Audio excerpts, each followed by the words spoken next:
Bueno, armarse paciencia es un teórico que tiene muchas imágenes y tiene mucha información. Vamos a ver racionalización del proceso de construcción y vamos a ver una introducción de una temática que van a ver con mayor especificidad el año que viene, que tiene que ver con la programación y organización de la producción en las obras. Nosotros, como sabemos, en construcciones 3A vemos ese acrónimo que son movimientos, modos constructivos no convencionales. Implica una innovación, tanto sea para combinar materiales como para combinar elementos. Implica una búsqueda de diferentes modos tecnoconstructivos como alternativas de esa producción. Implica una postura de mente abierta, o sea, respecto a lo que disponemos en el mercado o en el medio para construir, adaptarse a la constante evolución de los materiales que están en el mercado, y entendiendo que todo eso me permite a mí ir seleccionando diferentes opciones para conformar mi propio catálogo.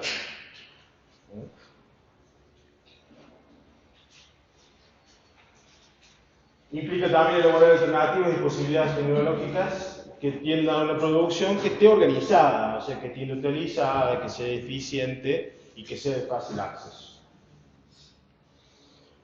Vamos a ver el aspecto que tiene que ver con la racionalización, que básicamente implica que nosotros debemos aplicar racionalización en los procesos de diseño, en los procesos constructivos y en el mantenimiento.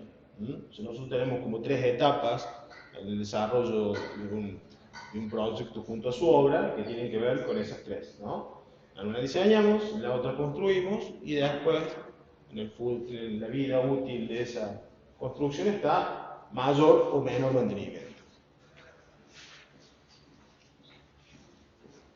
También implica organizar la producción o el trabajo de modo que se reduzcan los costos y aumente el rendimiento, productividad, con el menor esfuerzo. En este caso, siempre el esfuerzo se traduce básicamente en términos económicos, ¿no? En inversión. O sea, el costo-beneficio de cualquier producto arquitectónico. Por mi parte, creo que por la de muchos, vamos a coincidir que, y muchas veces se lo tiene mal visto, de que nosotros hacemos una producción, o sea, somos una industria, y generamos un producto. Mucha gente no le gusta hablar de producto arquitectónico porque lo ve como algo meramente comercial, pero no necesariamente está atado a eso. El producto es algo que se produce. Entonces, concebirlo como tal implica ver todas las variables que intervienen en ese proceso. ¿Cómo vamos a racionalizar? Básicamente con modulación, estandarización, industrialización. ¿Para qué? Para lo que hablamos recién, para obtener eficiencia, que es lo que hablamos recién, ¿no? Recursos versus resultados, que por otro lado también lo más barato no necesariamente es lo que menos sale o que el menor costo tiene. Eso obviamente está atado a lo que tiene que ver con el mantenimiento. El menor costo, el menor tiempo de ejecución, menor impacto, ¿no? Transporte, desperdicio.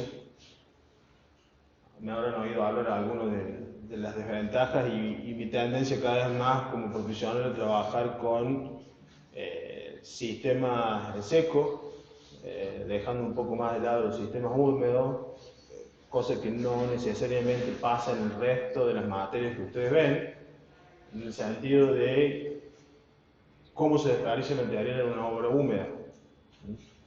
El más claro ejemplo es cuando ustedes ven una obra desde cero, un terreno plano, limpio, sin ningún desperdicio, y a medida que empieza la obra empiezan a salir contenedores con desperdicio.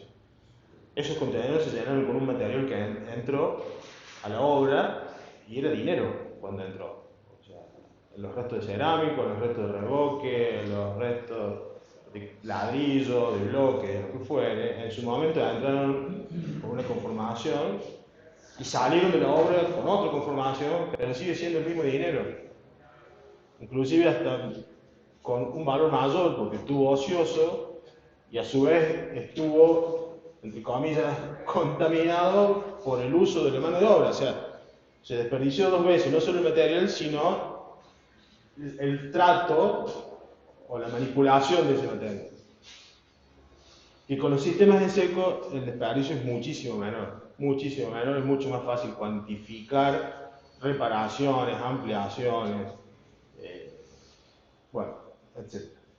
Tecnología evolutiva, o sea, estamos hablando del para qué de la eficiencia, buscar siempre la innovación, o sea, mejorar las prestaciones.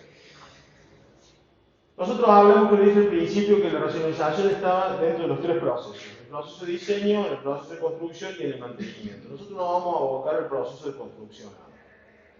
En el mismo, vamos a hacer una introducción a la organización de la producción y a la programación de obras.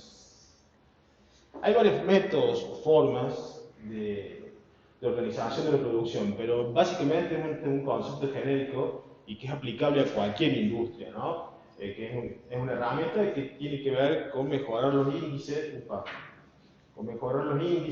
de productividad, la calidad, los menores costos, los que estábamos hablando de eso. Es aplicable tanto para una pequeña huerta doméstica, como para una industria textil, como para una industria láctea, como otra industria láctea, o como alguna fábrica de parabrisas de auto, donde existen robots. O sea, en cualquier tipo de industria y de la escala que fuere, siempre dentro de la organización de ese proceso productivo existe el concepto de cómo organizarlo, de cómo racionalizar ese proceso para que esté más organizado. Es el caso de una planta de paneles de hormigón, de alguna fábrica X, no sé bien cuál es, no viene el caso. Ese modo de referencia. Hace referencia al proceso productivo. El proceso de construcción, dentro del proceso de construcción, definimos a este como los medios mediante los que transformamos recursos de entrada para crear bienes y servicios útiles. Es un poco lo que le decía anteriormente, ¿no? O sea que uno está transformando una serie de bienes, como son los materiales mismos, el terreno, el recurso humano, los servicios que implican eso, etc. Todos esos bienes se transforman para lograr un objetivo: una vivienda, un hotel, un puente, lo que fuera. Ese proceso productivo es un proceso de transformación o conversión de esos elementos. Como dijimos recién, las entradas son diversas materiales y materia prima, energía, trabajo, máquinas, etc. Este proceso implica hacer eficaz la relación entre todas esas variables. ¿Cuáles son los antecedentes de la organización de la producción?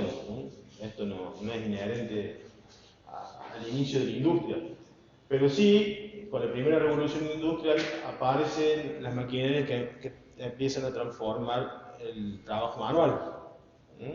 Se dice que el hito de la primera revolución industrial es la máquina de coser o la máquina de hilar algodón, la máquina que transforma los hilados, trabaja con hilados. Después, en 1930, aparece lo que es la línea de montaje de Ford, de Henry Ford, conocido también como el Fordismo, donde básicamente los operarios estaban especializados y lo que hacía era moverse el producto que iban a realizar, y cada estación tenía una tarea específica, ¿no? Entonces, donde aparecen también el concepto de estandarización, o sea, producción en serie implica estandarizar ruedas, estandarizar volantes, estandarizar chasis y, a su vez, permitir el reemplazo. Al estar estandarizado, permitir el reemplazo de esas piezas. Anda cuando quiera. Se reconoce una nueva variable que es el factor humano, que es, junto a la división del trabajo, se logra la especificidad del mismo y de sus operarios. Este concepto tiene miles de tratados económicos, desde Marx hasta los capitalistas, está desmenuzado y con diferentes visiones, pero todos coinciden en que existe ese proceso, más allá de qué valor le da a cada parte del proceso cada uno.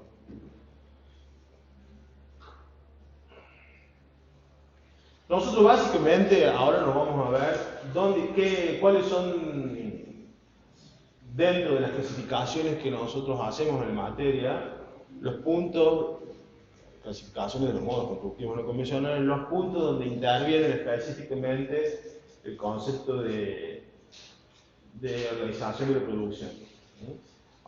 Dentro de la conformación estructural, dentro del material predominante, de acuerdo al lugar de producción, de acuerdo al elemento producido, de acuerdo al peso, de acuerdo al proceso, y acá en este punto 6 me acuerdo que tengo que hacer un resalte, el proceso, de acuerdo a la combinabilidad y de acuerdo al grado de industrialización. En todos esos 8 puntos, que son algunos de los puntos por los cuales nosotros clasificamos los modos constructivos no convencionales, tiene implicancias con la organización de la producción. Nosotros vamos a ver estos: el lugar de producción, el tipo de elemento producido y el proceso de producción. El lugar de producción, sabemos que puede ser in situ, que puede ser prefabricado, a pie de obra, que puede ser prefabricado en el obrador, que puede ser en planta fija, que lo pueden ser... Epa, la planta fija, sí. Por eso prefiero una persona con... Sigue siendo... No estamos en esto, mira. Es claro. Puede ser prefabricados en planta fija y se acabó en in situ. In situ implica que yo el trabajo lo estoy haciendo dentro de la obra misma. Este sistema, que no sé si todos lo conocen, ¿sí o no? ¿Sí? Bueno, es el sistema, está el Casaforma, el Pentawall. Este no es el Casaforma ni el Pentawall, es una marca, es una imagen que saqué una página, o sea, que puede ser una empresa europea o cualquiera, pero no es lo que tenemos acá. Pero básicamente consiste en incorporar poliestireno expandido y como aislación y alivianador y la estructura metálica. El sistema es in situ porque para que entre en funcionamiento y sea funcional necesita del agregado de larga masa de que se vaya a colocar el concreto en este caso, ¿no? Ahí reacciona el sistema, está terminado. Entonces es un sistema que se hace in situ, por más que haya un proceso previo en fábrica de elaborar estos paneles. Hay una imagen de eso. Dios mío. Bueno, acá lo voy a ver para atrás, pero diferentes modos de construir in situ con encofrados. Por más que los encofrados también se desarrollan en una fábrica, en una industria, otros encofrados, en este caso plásticos, encofrados metálicos que son adaptables a diferentes tipos de formas, o los encofrados que tienen algunas empresas acá de Córdoba deslizables que permiten ir sin desarmar el mismo, ir deslizándolo y encofrando piso a piso. Los prefabricados a pie de obra son elementos que se producen dentro de la obra, pero no necesariamente en el in situ mismo, sino que acá en este caso, como ejemplo, aparecen los encofrados de los futuros paneles que van a conformar la construcción, y están usando las plateas, pero no necesariamente puedo usar la platea, sino que puedo tener esa platea al lado como lugar de desarrollo y ir montando después en diferentes viviendas. Acá puede ser que esa platea sea de la vivienda misma, pero no necesariamente tiene que ser así. No, esto, no. ¿Me quiere pasar algo? Sí. Bueno. Diferentes escalas, ¿no?, de prefabricación al pie de obra. Eso obviamente tiene una escala de otra magnitud. Lo mismo se puede hacer tanto como para viviendas, que lo que están viendo son paneles de viviendas sociales, pero también se puede hacer para edificios en altura. A ver qué pasa. Diferentes ejemplos de paneles donde se prevén todas las instalaciones y las armaduras pertinentes, los premarcos para las aberturas. Pasa otro más. Incorporación de aislación, incorporación de todos los materiales y una vez que eso está terminado, se monta. Prefabricado en obrador. Esto implica que yo voy a disponer dentro del predio donde voy a hacer la construcción de un espacio para poder construir una fábrica temporaria, que eso es lo que va a hacer un obrador. Acá hay diferentes imágenes que representan diferentes tipos de construcción, desde, como son estos ejemplos que abundan mucho ahora, ese no es un contenedor, pero tiene como la escala de un contenedor, donde hacen viviendas, o tiny house como se llaman, viviendas mínimas, y de eso se puede hacer directamente en un galpón, por ejemplo, entre comillas, donde yo desarrollo todo lo que puedo ahí y lo llevo a obra con el mayor avance posible. Sí. Diferentes ejemplos, ahí pueden ver que tienen una estructura lineal, metálica, y después tiene un entramado que va cubriendo, también metálico, que va cubriendo los vanos que deja la estructura. Ahora, ¿ustedes creen que eso se desmonta y bueno, se lleva así como está? No, quizás yo le pregunto y me equivoco. Eso obviamente se arma toda la construcción y luego se desarma. Por la escala que tiene este ejemplo, es imposible llevar todo esto armado. Entonces, ustedes pueden ver, acá aparecen líneas que implica que este es un panel, o este será un módulo tridimensional junto a otro módulo tridimensional. Se arma ahí para lograr la coordinación exacta entre piezas, después se numera o se nomencla y se lleva a obra. ¿Qué sigue? Otros ejemplos. Van a encontrar ejemplos de desarrollo con esta característica de núcleos húmedos, baños y cocinas, o baños, cocinas y lavaderos. ¿Sí? Otro más. Bueno. Los que son prefabricados en planta fija, que acá en Córdoba tenemos, por suerte, y son de las más grandes del país, como son el caso de Astor, entre otras, ¿no? Pero las más conocidas son Astor y Pretensa, que sí. Donde básicamente es una fábrica de piezas para la construcción. Estable, permanente, no como el anterior, que era algo que podía ser efímero, o con un tiempo, un periodo de uso, que sigue. Otro más, tanto sea para placas como para paneles de techo, etc. El otro clasificación que interviene es el tipo de elemento producido. ¿Qué vamos a producir? Podemos producir un elemento que forme parte de la estructura, podemos producir un elemento que forme parte del envolvente, o podemos producir un elemento que forme parte de las instalaciones. No sé si hay otro más, o de la circulación, que me estaba faltando. Bien, sigue. La estructura. ¿Por qué estamos haciendo este raconto también? Para que vean que eso forma parte de cómo me voy a organizar. ¿Qué voy a hacer? Porque lo que voy a mostrar ahora son empresas que se especializan en hacer parte de una obra y nada más que eso. Hay empresas que se especializan en hacer estructuras, este tipo de vigas sistematizadas donde combinan piezas metálicas con piezas de madera y fabrican nada más que eso. Otra más.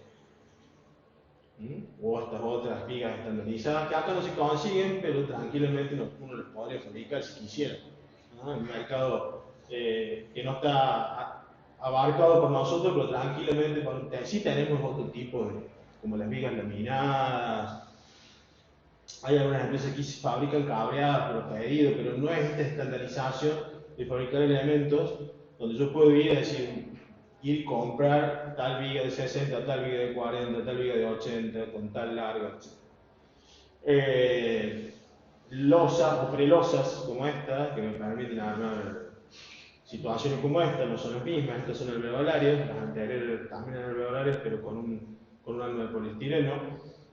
Otro más.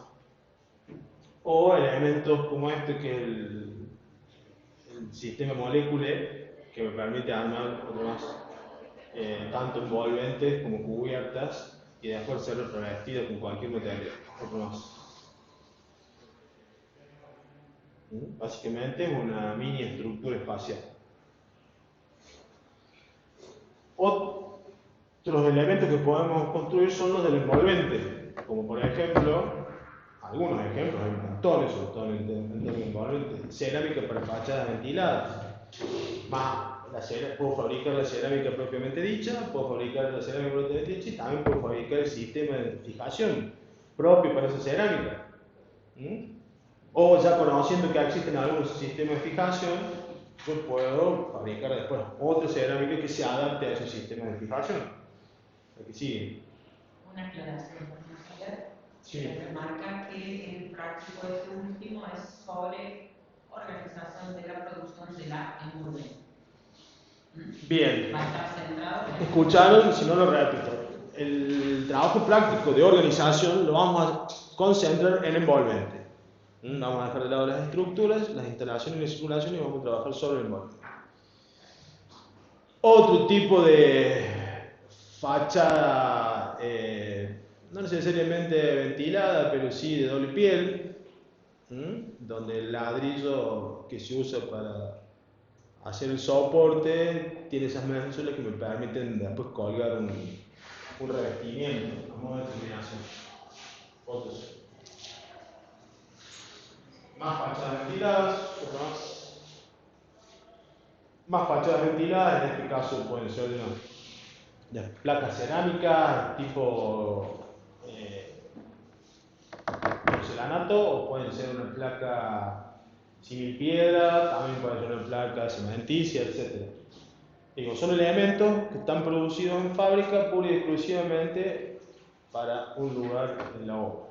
En este caso, el envolvente de instalaciones. Este caso es como más abarcativo y hay empresas, muchas empresas. Por ejemplo, para sistemas cloacales van a encontrar 4 o 5 empresas que son líderes. Lo mismo pasa con las cañerías, tanto sea para gas, agua, fusión, roscada, etc. Lo que comentaba recién, empresas que se dedican a producir nada más que, en este caso son baños, cápsulas, baños para discapacitados, y te lo venden completo con las instalaciones, todo funcional, lo que sigue. Lo que nombraron también, otro módulo que es baño, cocina, lavadero, ¿sí? Otros ejemplos de productos que se fabrican para la construcción, como son la sistematización para la canalización de instalaciones eléctricas.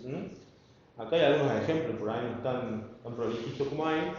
Acá tenemos algunos y si se fijan, ahí hay otro sistema que tiene sus rampas propias, con sus enganches, tienen sus rieles con unas rampas que permiten atornillar y dejar bien prolijo y equidistante todas las cañerías.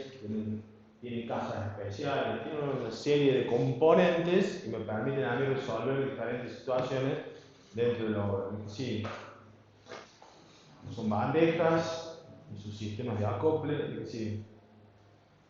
Otros tipos de bandejas, obviamente esas bandejas son para cables de secciones importantes, ¿no? Esas bandejas no pueden ser para un cable común porque si no el cable iría haciendo esto dentro de la misma bandeja. Piezas de las canalizaciones, de cables canales, uniones, codos, sigue. Cables canales para baja tensión, lo que sigue. Más portacables. Otro más. Bien. Con las circulaciones pasa lo mismo. Vamos, Susana. Tenemos ejemplos de escaleras sistematizadas.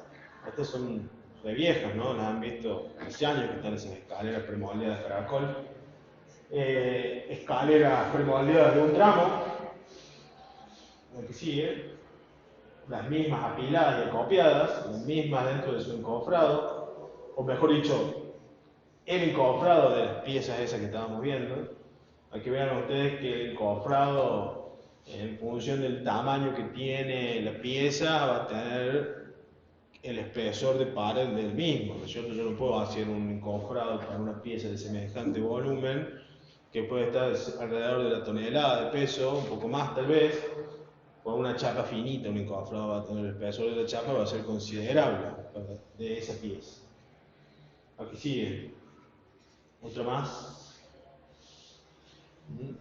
La pieza debe disponer de elementos para su izaje. Ustedes se fijan, está tomada arriba y abajo. Obviamente está tomada de algo que yo tuve que pensar previamente, para el cual tendré que dejar los ganchos pertinentes, que son hierros que salen de la misma armadura. Después tendrán que ser cortados para que desaparezcan. Pero yo tengo que pensar cómo voy a elevar esa pieza y dónde le voy a tomar a la que sigue. Por último, el proceso de producción. Y acá le decía que me hicieron recordar, siempre surge la duda de si es por vía húmeda o por vía seca. Entonces cada vez que se habla de una placa de hormigón y que se la lleva a obra y que en obra a lo mejor se fija con soldadura o que se empotra en su fundación o porque se toma con grandes bulones, etcétera, como fuere, se dice que es por vía seca porque tiene ese proceso normal. Los sistemas se clasifican por vía húmeda o por vía seca de acuerdo a su proceso productivo. O sea que esto que vemos acá no es por vía seca. Si bien su proceso de montaje interviene en la vía seca en gran medida porque la fundación no zafamos de la vía húmeda, el proceso productivo es por vía húmeda. Yo cuelo material en un encofrado en estado semilíquido, una argamasa, para que eso fragüe. Tiene procesos para acelerar, etcétera, etcétera. Pero básicamente es por vía húmeda. Interviene el agua en el proceso productivo. ¿Queda claro eso? Bien. Lo que sigue. O sea, ahí nosotros podemos dividir lo que es por vía húmeda o por vía seca. Los ejemplos que vimos donde aparecían en Obrador, las construcciones que vemos algunos añitos con entramados, eso sí es por vía seca, porque ahí interviene el agua en su proceso constructivo. Independientemente de después que una obra también siga su terminación por vía seca. Definimos eso de acuerdo a cómo interviene, si interviene agua o no en el proceso productivo. Mixtos, combinación de ambos, obviamente. Lo que sigue. Bien.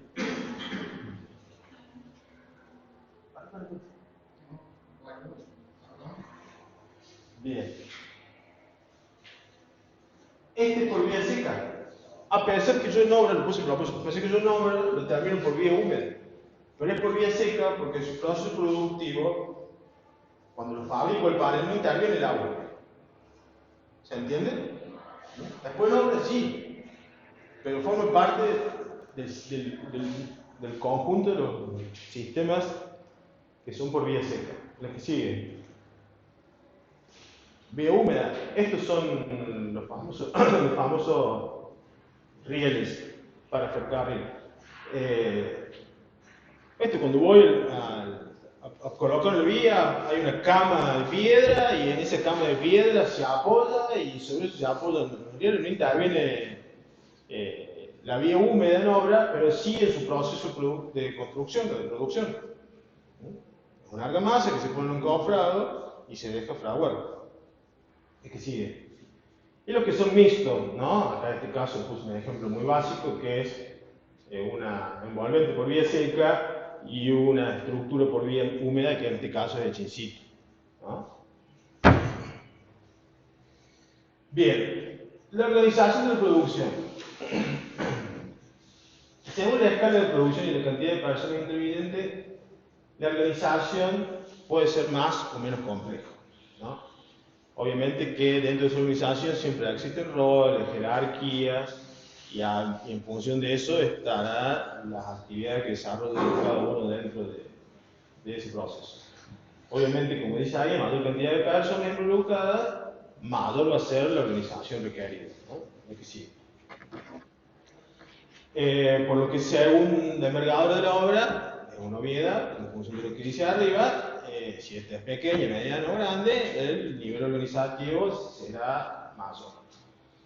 Dentro de mismas aparecen diferentes figuras en función del fin requerido. Acá van a ver algunas figuras que ustedes las van a ver más en profundidad, insisto, el año que viene, pero es bueno que ya tengan en cuenta de qué se trata, por lo menos vayan con una vista previa.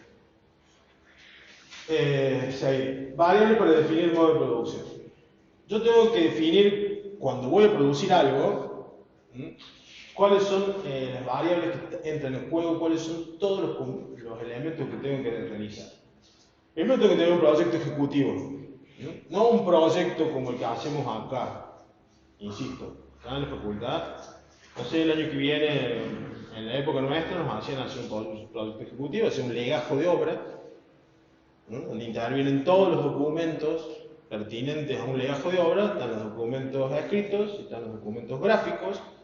Dentro de los documentos escritos están contrato entre comitente, contrato para locación de servicio, diagrama que vamos a ver más adelante, presupuesto, cómputos métricos, etc. Y en el legajo gráfico, que sí es lo que hacemos acá todo el tiempo, lo otro básicamente no lo hacemos nunca. No sé, insisto, el año que viene si lo están haciendo o no. Creo que sí. ¿Sí? Bueno. PIG. El PIG lo hace. Bueno. Lo que sí hacemos acá, y hasta cierto punto, es la parte del legajo gráfico.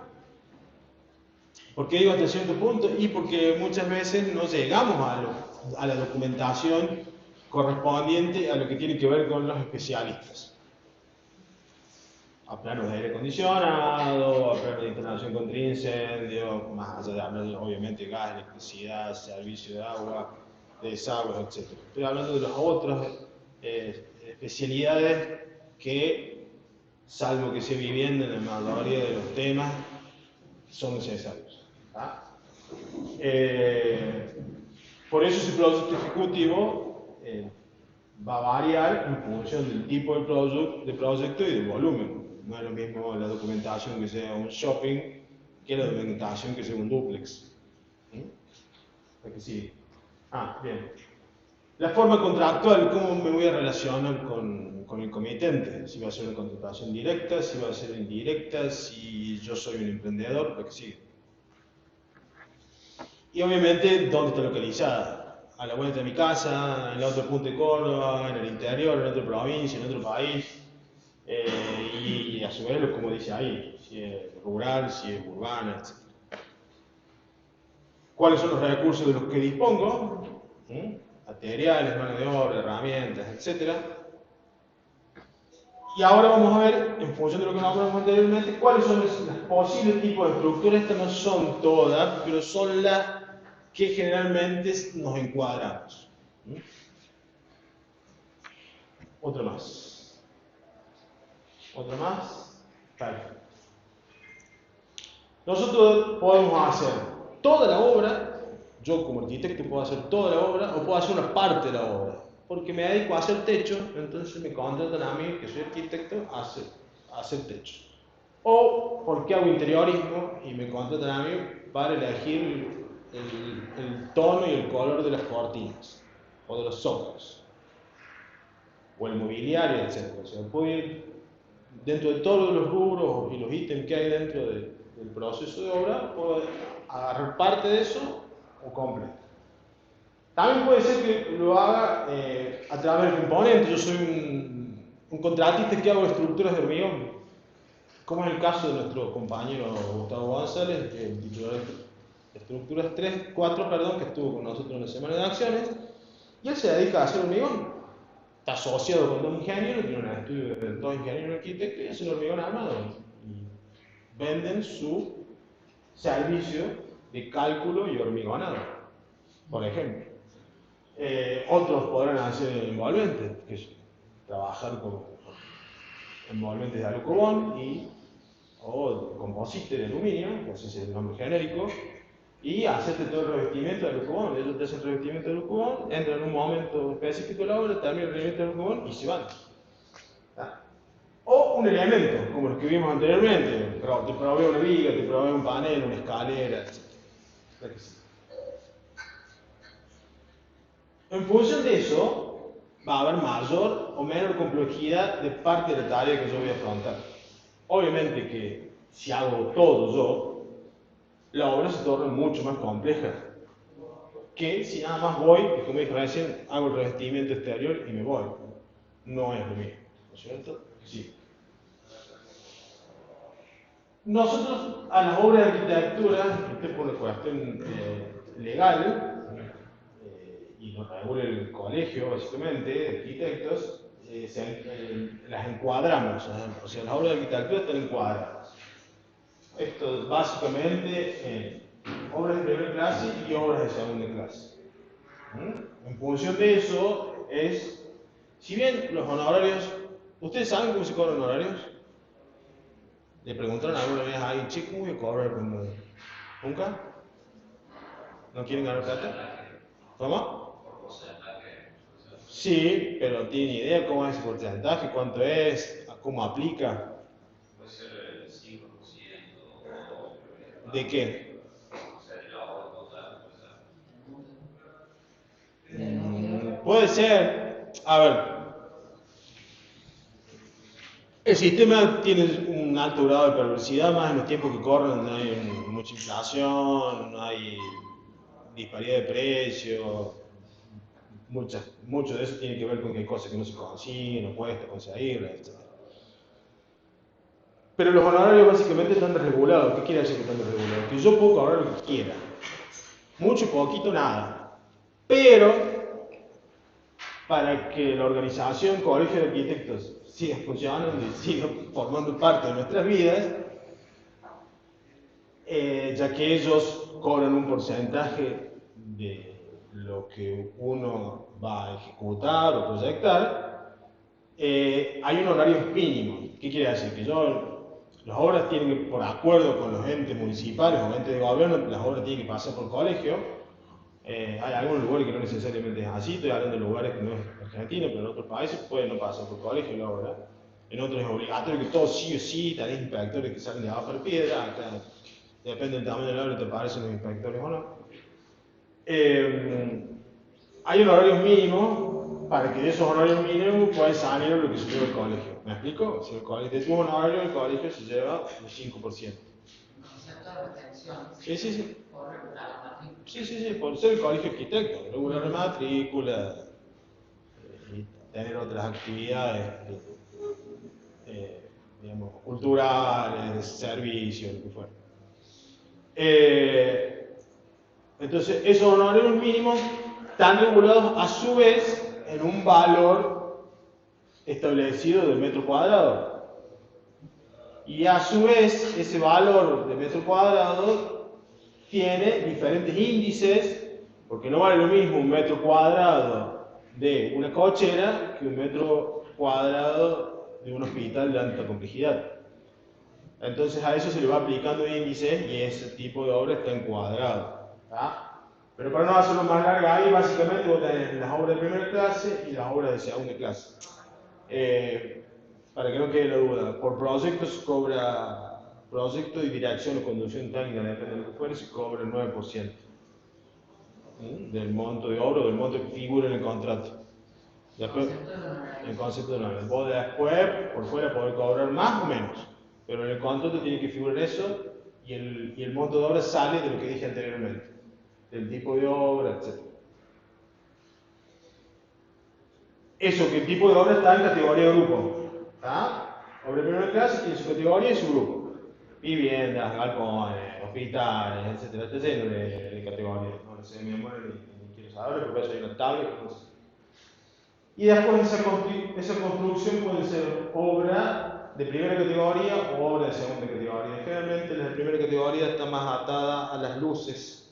No sé cuánto era, más de 7. Hasta 5 metros. Hasta 5. Hasta 5 metros de luz, es decir, de separación entre elementos de apoyo o de cálculo, corresponde a obras de primera categoría. Y las de segunda categoría son las que, digo al revés, empecé por las de segunda categoría. Hasta 5 son de segunda, más de 5. 5 son de segunda y superando los 5 metros de luz ya pasa a primera categoría. Que en términos generales implicaría menor complejidad o mayor complejidad de la estructura. Pero son en general todas obras de construcción, no son lo que sería decoración. ¿Qué es lo que está al lado? Por eso. Claro. Esto es una clasificación dentro de la primera categoría. De primera clase. Dentro de primera clase, de primera clase, de primera categoría, de primera clase, segunda categoría. Y después están las de segunda clase, que son algunas, como muebles, exposiciones, decoraciones, organización. Esas obras de segunda categoría no tienen ninguna tabla, no tienen precio por metro cuadrado y se cobran por presupuesto. Se hace un presupuesto, dice el presupuesto para los muebles tanto, el presupuesto para las exposiciones tanto, y de ahí surgen los honorarios. ¿Está? ¿A que sí? Algunos ejemplos de cómo me puedo relacionar con un comitente. Puede ser un comitente privado.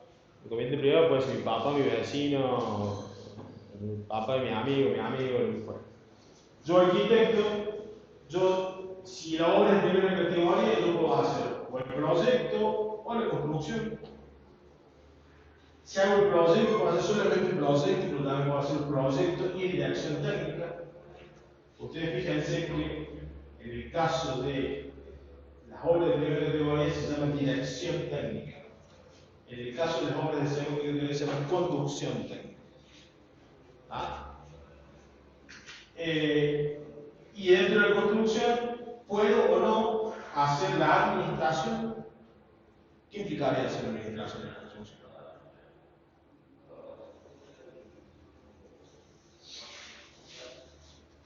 Nadie se imagina qué implica administrar una construcción.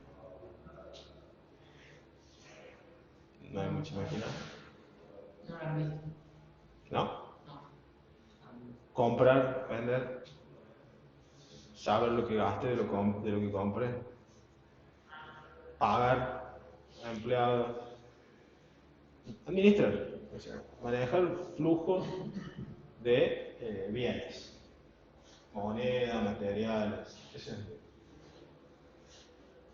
A su vez yo puedo hacer la construcción, que la puedo hacer una empresa constructora, yo puedo hacer el proyecto, puedo hacer la dirección técnica, pero la construcción me la hace una empresa constructora, yo no la hago. Y a su vez la empresa constructora, si el dueño de la empresa constructora no es arquitecto, pues yo puedo ser médico y quiero invertir y invierto y hago una empresa constructora, como hizo Lázaro Báez, que era cajero y puso Austral Construcciones, sin ser profesional, pero para eso necesita un representante técnico. Necesita alguien que lo represente profesionalmente. Cualquiera puede hablar de una empresa constructora, pero va a necesitar un ingeniero, un arquitecto, que pueda hacer frente a problemas meramente técnicos. Esto, perdón, hago una aclaración, una analogía que es muy común en nuestro medio, es el caso de las farmacias. En general, las farmacias, no siempre el dueño de la farmacia es farmacéutico, es decir, tiene el título habilitante. Pero sí, el dueño de la farmacia necesita, si no tiene el título habilitante, necesita un representante técnico. La figura profesional que tiene el título que lo habilita a él a vender los medicamentos. En el caso de la arquitectura pasa lo mismo. O tenemos un arquitecto con su título habilitante o tenemos un ingeniero civil con su título habilitante para el tipo de obra que estamos haciendo. Bueno, en el caso de la obra de segunda categoría pasa lo mismo. Nada más que cambien los nombres. Yo puedo hacer un proyecto, puedo hacer un proyecto de construcción, hago el proyecto y hago la conducción técnica o no, hago un proyecto solo y contrato a alguien o el comitente contrata a otro para que haga la conducción técnica, etc. Son espejos, digamos, las funciones, nada más que cambian la figura del director, cambia la figura de director a conductor. Porque una es de primera categoría, tiene mayor complejidad, entonces tiene mayores funciones u obligaciones. Y en el caso del conductor técnico, desde el punto de vista técnico son las mismas funciones, nada más que la obra tiene menor complejidad. La que sigue.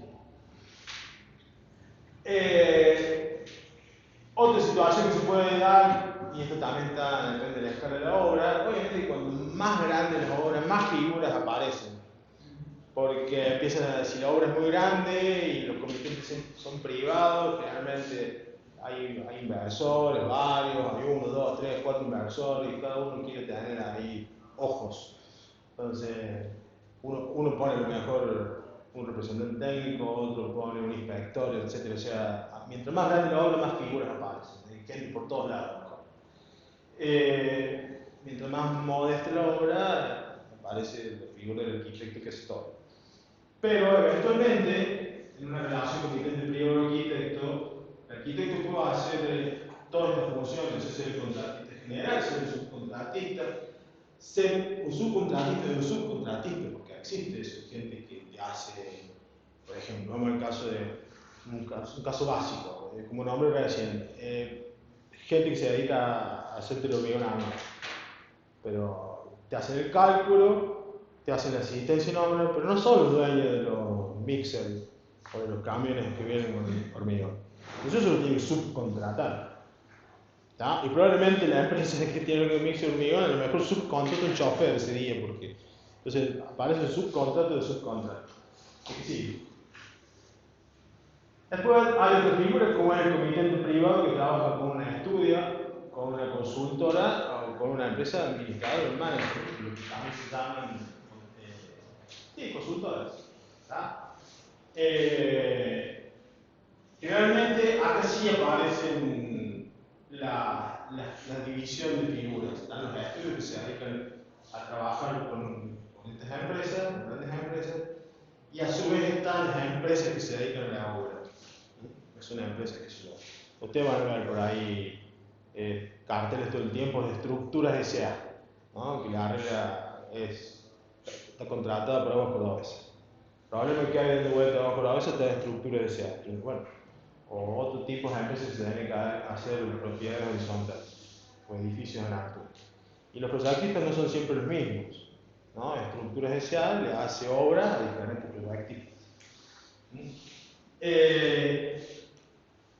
Dentro de la dirección de obra aparece la figura del jefe de obra. Muchos de ustedes, que son recién egresados, los primeros trabajos que toman son de estar en obra, el jefe de obra, y bueno, estás todo el día en la obra, estás todo el día en la obra, son profesionales que están en obra. Puedo ser, y después aparece obviamente un contratista general, si es que existe, que un solo contratista se hace todo el rubro, o aparecen diferentes contratistas. Como dije recién, puede aparecer el contratista de hormigón armado y después viene todo el contratista de lo que es la tabiquería interior, ¿no? Se puede ir desmenuzando la obra en función de los diferentes rubros. Sí. Otro ejemplo puede ser el del comitente estatal, que es en el caso de que alguien va, ya sea a través de un concurso público o no necesariamente hay concurso público para toda la obra pública, tiene por objeto construir un edificio público, ¿no? A veces esta obra pública, acá figura nada más que la repartición del Estado, pero a veces puede existir un estudio profesional independiente que no sea la órbita del Estado y que realice el proyecto. Pero si la repartición tiene profesionales como la provincia, tiene la dirección de arquitectura, donde está antes de la dirección de arquitectura, tener el departamento de salud, el departamento de educación, etc. Entonces, si van a hacer escuelas, el departamento de educación se encarga de hacer el proyecto. Muchas veces esos proyectos, después, a su vez, en el momento, ahora ustedes verán que muchas de las obras públicas son hechas por un solo estudio o dos. No están hechos por las reparticiones públicas y generalmente los proyectos hechos por las reparticiones públicas dependen de las manos de quién caiga, es bueno o es malo. Muchas veces los proyectos de los mismos gestores o los que están ocupando los cargos públicos se dan cuenta de que el proyecto es malo y llaman a uno de afuera para que lo audite, lo mejore, lo critique, etc. Como les decía recién, esa repartición del Estado tiene una zona donde se hacen los proyectos, que es la parte de estudio del proyecto, y después tiene, por otro lado, tiene la parte que está en obra, el director de obra, ¿no? Que tiene esta función, supervisar y hacer las inspecciones técnicas. La supervisación es el control del transcurso normal de la obra y la inspección técnica es que la obra se ajuste a los requerimientos previos que se estipularon por contrato, por pliego, etc. Y también la empresa constructora, que en teoría la empresa constructora debería surgir de una licitación pública, y a su vez la empresa constructora tiene su correspondiente director y tiene su correspondiente representante técnico en el caso de que el dueño de la empresa no fuera profesional. Bueno, funciones. Esto es muy importante que lo tengan claro, ¿no? ¿Cuáles son las funciones? Porque, digamos, todo esto que ven acá, estas nueve cositas pueden ser más, que son las básicas, es lo que ustedes van a. Tienen yo la acá porque van a ser profesionales. ¿Qué le pasa? Estoy quedando sin batería. Es porque ustedes pueden cobrar, ustedes son los servicios que pueden ofrecer. O sea, ustedes pueden asesorar a un comité y cobrar por un asesoramiento de decir, che, voy a hacer una obra acá, ¿qué te parece? No, acá no te cambia el proyecto, sí, y cobras, y no lo ves más, y ahora eso. Controla e interpreta. Cuando controla se refiere a lo que es la documentación, interpreta también. Certifica, porque hablábamos recién, que las cosas estén hechas como se tienen que hacer. Verifica, con control previo al certificado. Controla su ejecución. Gestiona y aprueba información técnica. O sea, yo voy y hago la presentación pertinente de los planos en la municipalidad, en un bombero, en la repartición de higiene y seguridad, etc. Cumple y hace cumplir, estudia proyectos y jefe de código. Por todo eso no cobran honorarios. Esos honorarios a ustedes les cubren la responsabilidad, su trabajo y los gastos que tengan por su trabajo. Les cubren o deberían cubrir. Este gráfico. A ver, acabas de decir que cubren el trabajo de la persona que da ahora y la responsabilidad que va por 10 años. Sí, bueno, no los voy a soltar de entrada por eso. Lo que dice Alejandro es que ustedes son sus responsables civilmente ante la ley por los daños que pudiera ocasionar a terceros si se encuentra que la obra tiene defectos o mala praxis por 10 años. Si ustedes hacen algo y si a los 9 años y 11 meses por una mala ejecución se le cae una losa en la cabeza a alguien, ustedes son responsables. De hecho, hay personas que le han sacado el título por cosas como esa. No es que son amenazas y que te sacan el título. Hubo arquitectos presos porque gente se murió ahogada con monóxido. Bueno, para que tengan presente que la responsabilidad de ustedes, más allá de hacer cosas bellas, es la vida de las personas. Bueno, este gráfico quiere sintetizar el concepto de que si bien hay tres etapas, el proceso de diseño, el proceso de construcción y el mantenimiento, si este proceso es sesudo, está pensado, el resto es de mucho menor carga, es más relajado. O sea, el proceso de construcción es mucho más fácil y el mantenimiento es mucho menor. Flexible. ¿Qué más? ¿Qué implica el proceso de diseño? Ya estuvimos viendo algo, pero básicamente el estudio de sitio, legislación que abarca o que afecta a ese sitio, el terreno, la infraestructura, etc.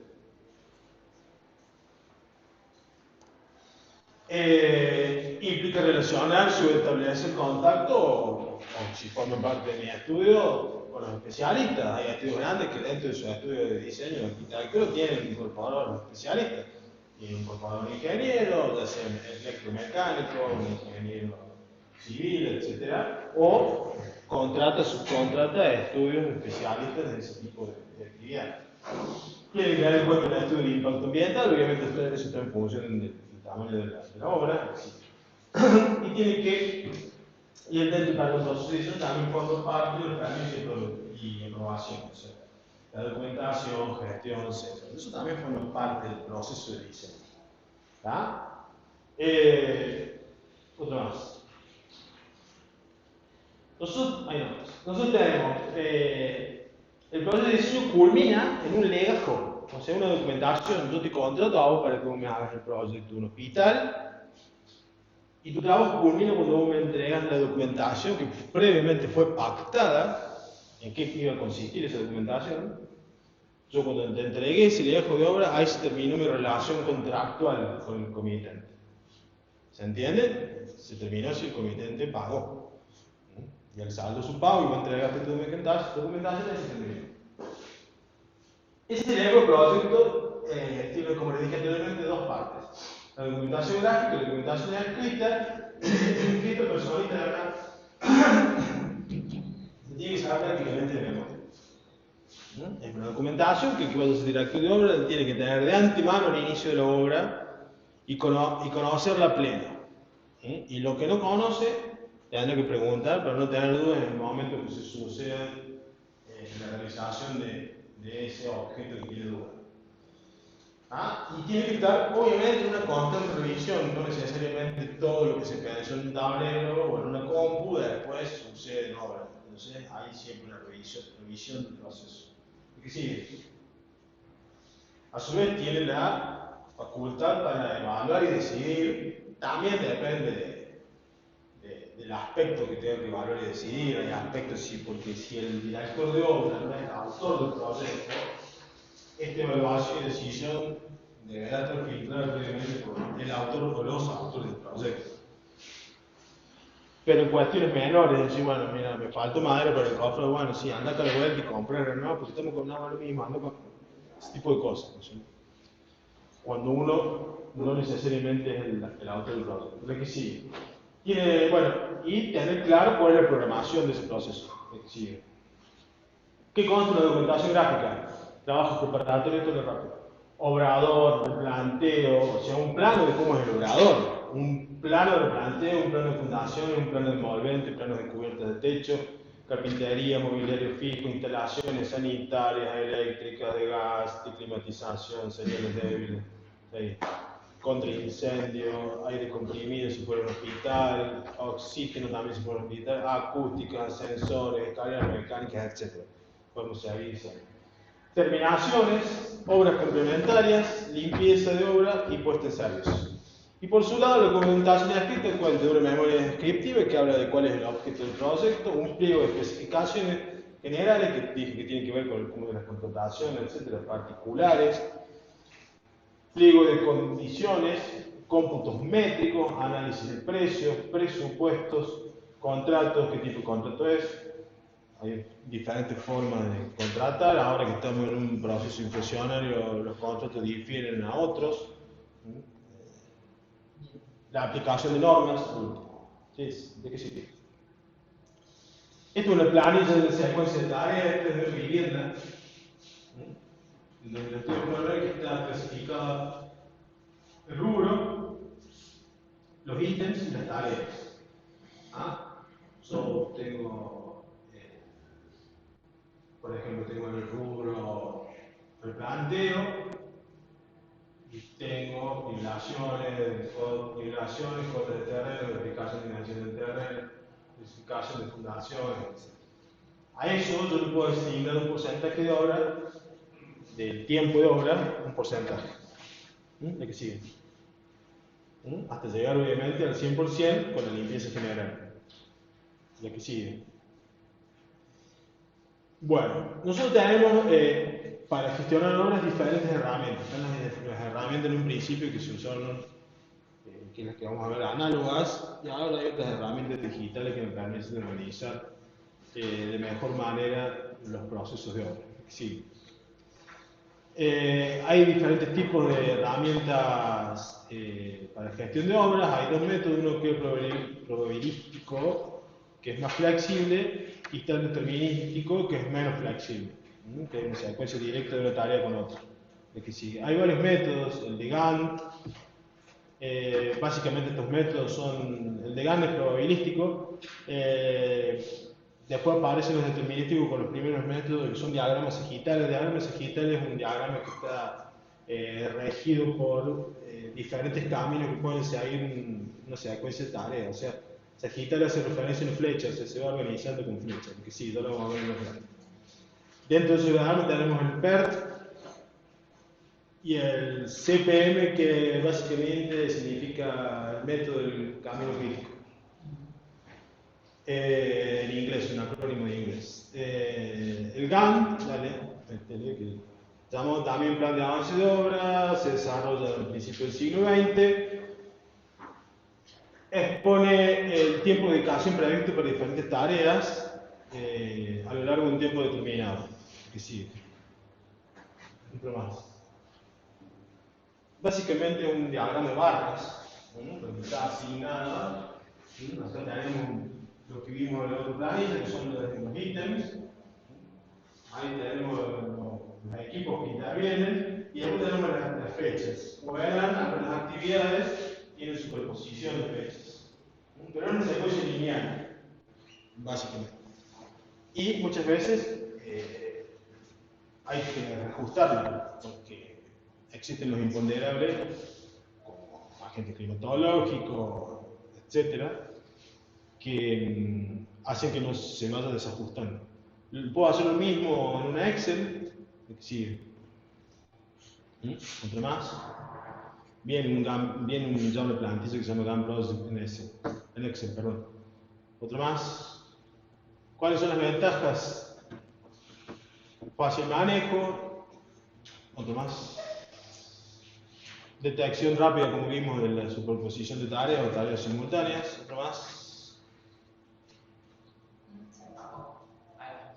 Tiene una extensa variedad de aplicaciones, se adapta muy bien al seguimiento y control de obras. O sea, cuando dice tiene una extensa variedad de aplicaciones, el diagrama de GAN no es únicamente un diagrama utilizado en construcción. O sea, así como vimos que la organización de los procesos productivos puede aplicarse a cualquier tipo de industria, el diagrama de GAN se usa en otros campos, no únicamente en la arquitectura. Sí. Perdón, desventajas. No se destacan aquellas que son determinantes para el plazo de obra. O sea, no hay una cualificación de las tareas, tienen todo el mismo valor. Sí. Y no se aprecia si hay márgenes de tiempo, o sea, no es flexible, como te decía. Aquí sigue. En proyectos complejos se dificulta la interdependencia de tareas. ¿Qué es la interdependencia de tareas?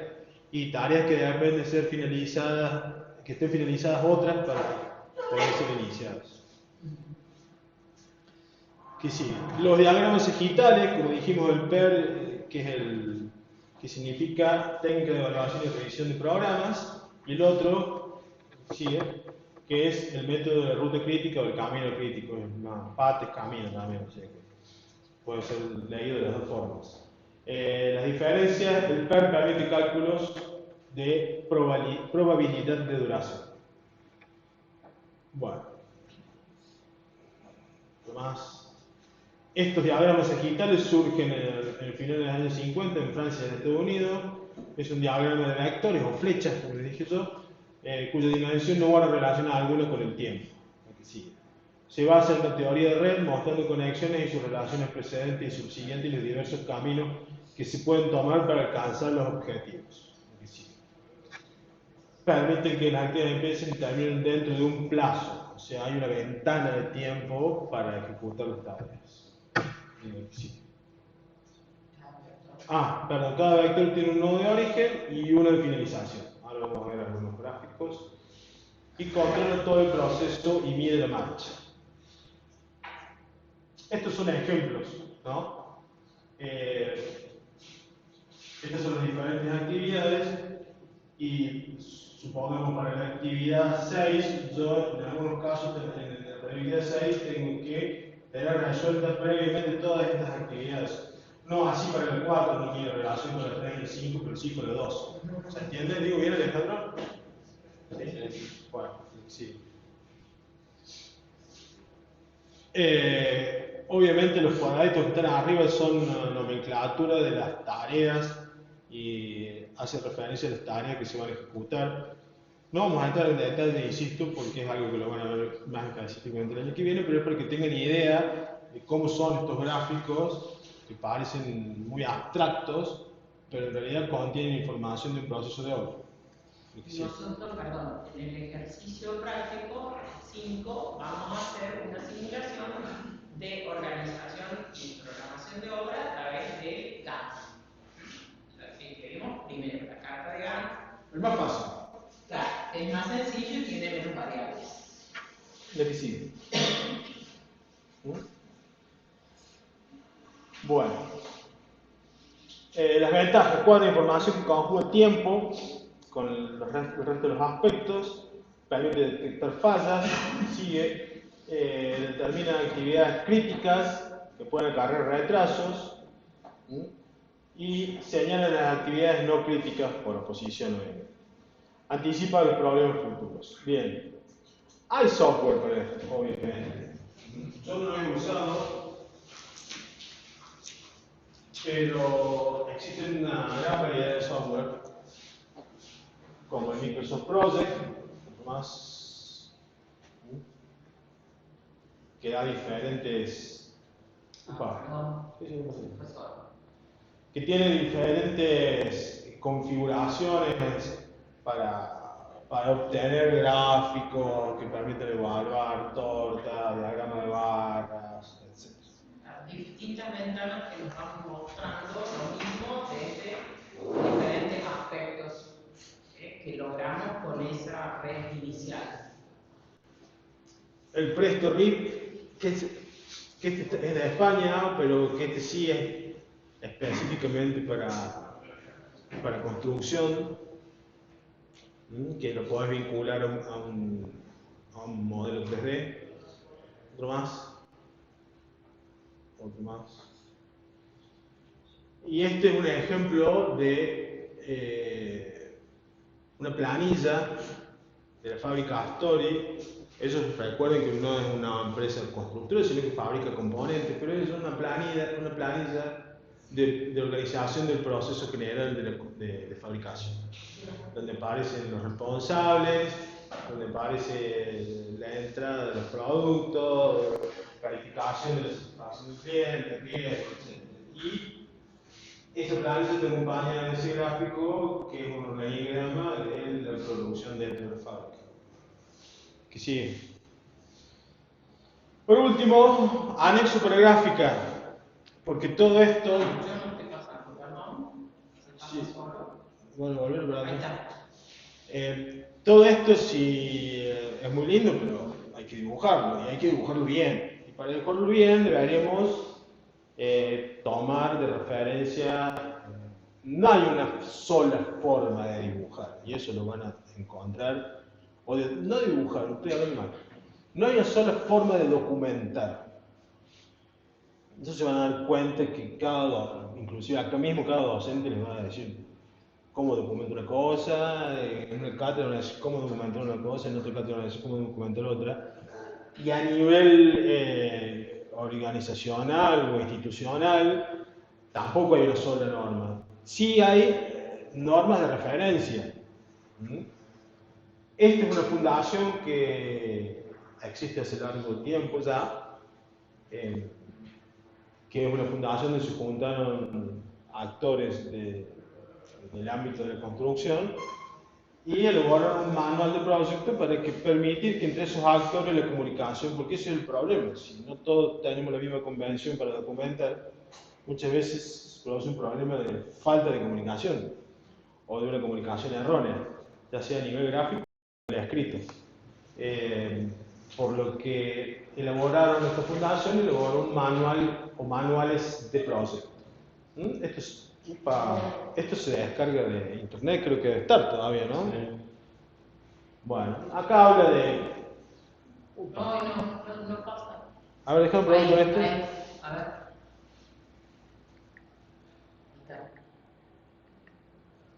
Bueno, vamos para atrás.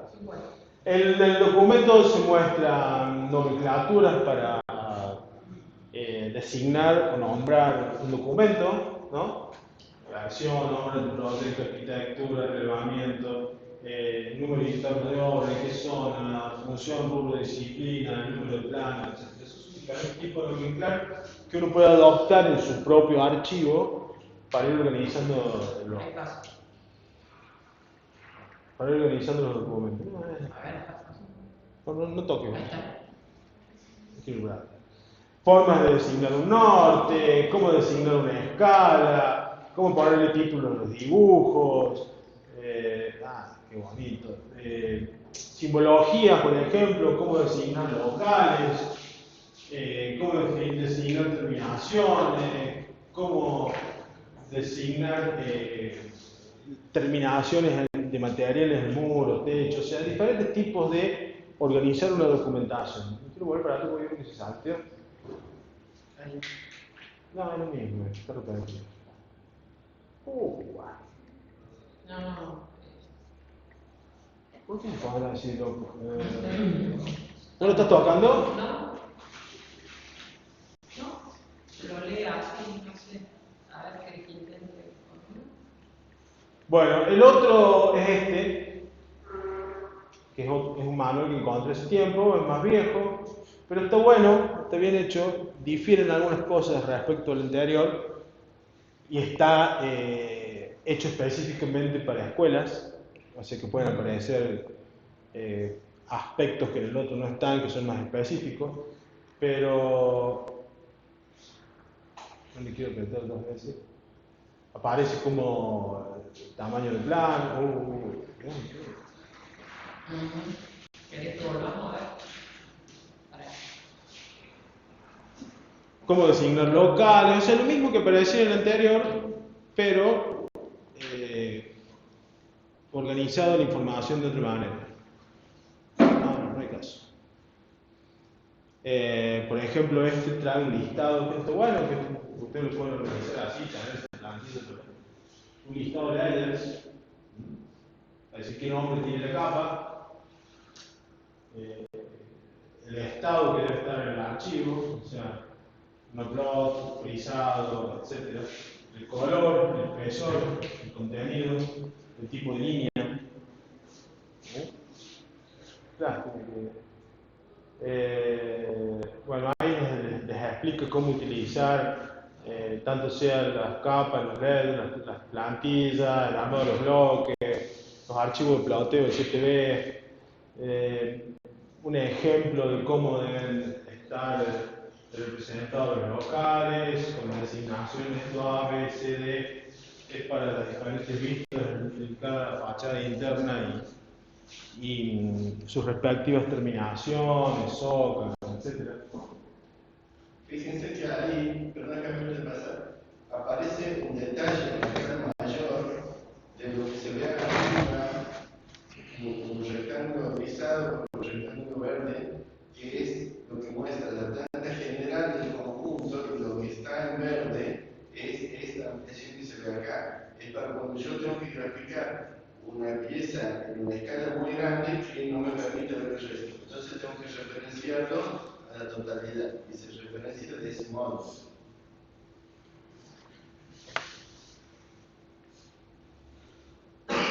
Diferentes formas de graficar cómo seleccionar, cómo marcar el detalle que quiero mostrar, cómo se le asignan las aberturas, cómo se le asigna una cota de nivel, cómo se marca una rampa.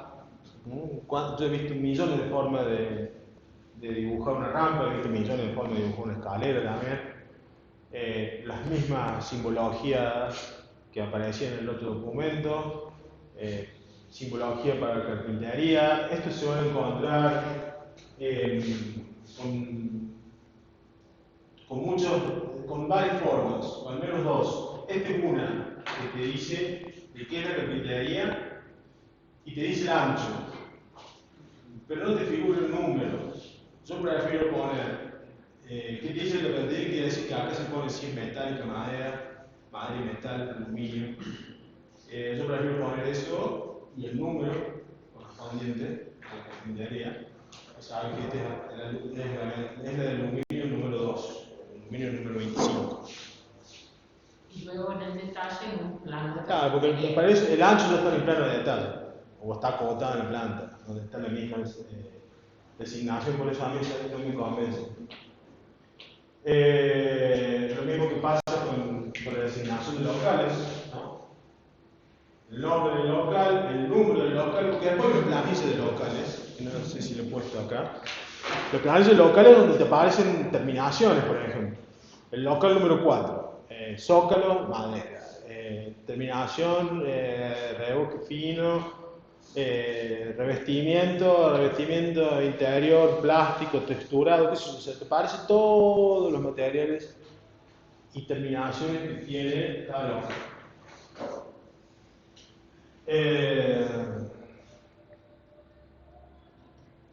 Este es un planilla de locales, lo que le estaba hablando recién. Acá dice muros, revoques, contrapisos, pisos. Acá tengo los diferentes locales y acá me va apareciendo, según lo que tenga, el local punteado. Bueno, un modelo de lámina de carpintería, un modelo de planilla, un listado de planos, ¿no? Para que se dé una idea del volumen que tiene una obra de documentación.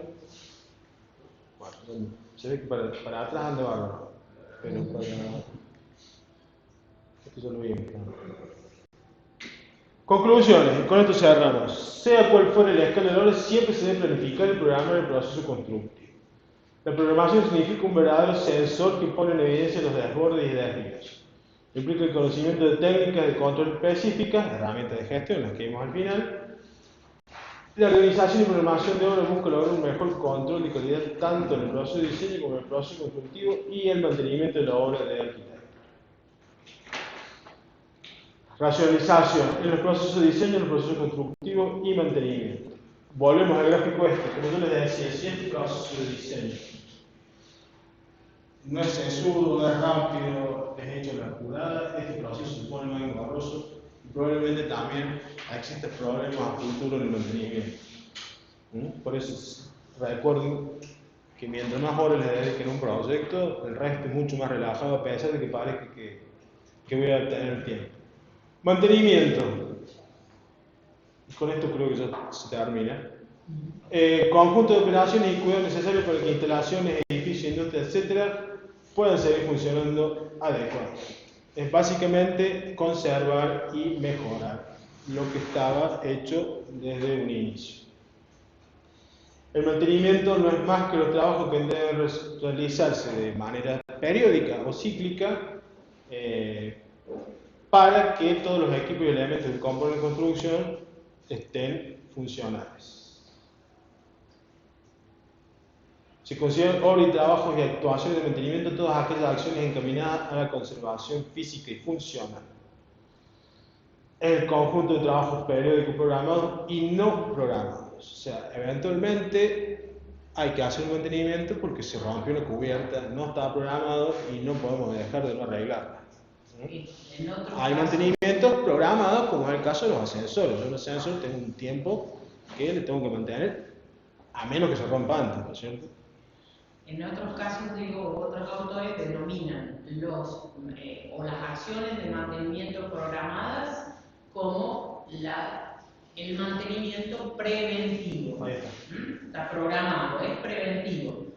Y las que no son programadas como correctivo. Ahí está, eso es lo que está diciendo Susana. Me adelanto. No importa. Preventivo.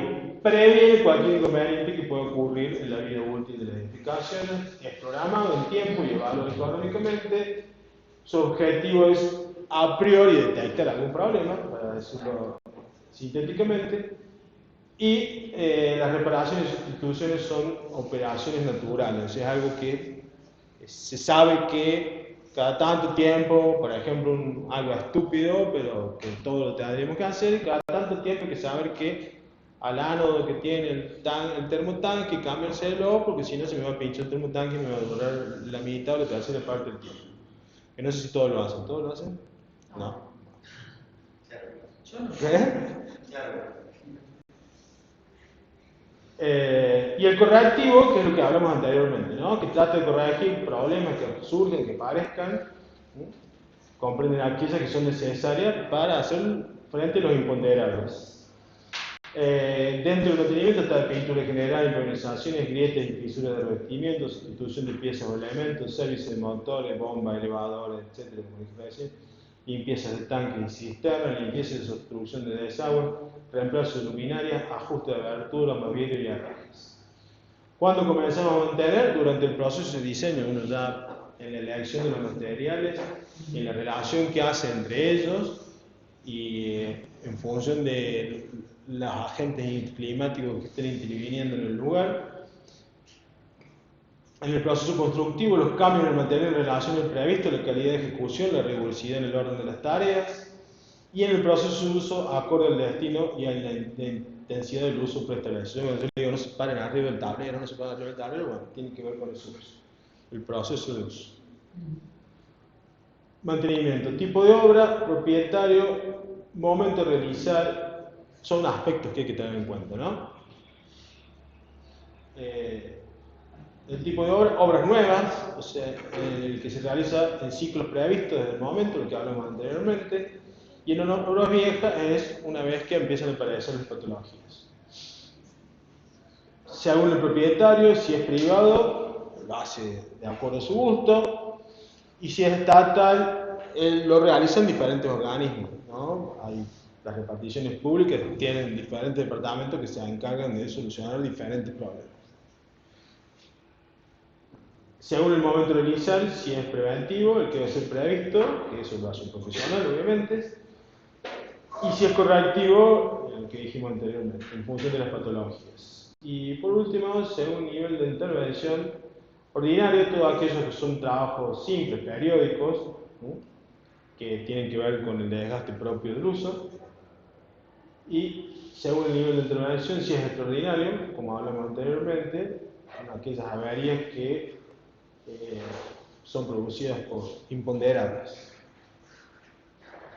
Son importantes los costos de mantenimiento y uso durante la vida útil del edificio, por lo cual siempre tienen que estar previstos de antemano. Para mí el mantenimiento arranca la elección de los materiales, básicamente. Si uno elige mal los materiales o elige buenos materiales pero mal dispuestos, con un uso no apropiado, ahí empieza todo el problema de mantenimiento. Los costos pueden disminuir en función de la rapidez y ejecución con la que se aplique el programa, y los costos de un edificio deben ser tenidos en cuenta a la hora de calcular el costo global de una obra. Sí. No sé cómo se corta de ahí. No quiero cortar el indicador. Voy a hacer más una aclaración respecto al práctico. El práctico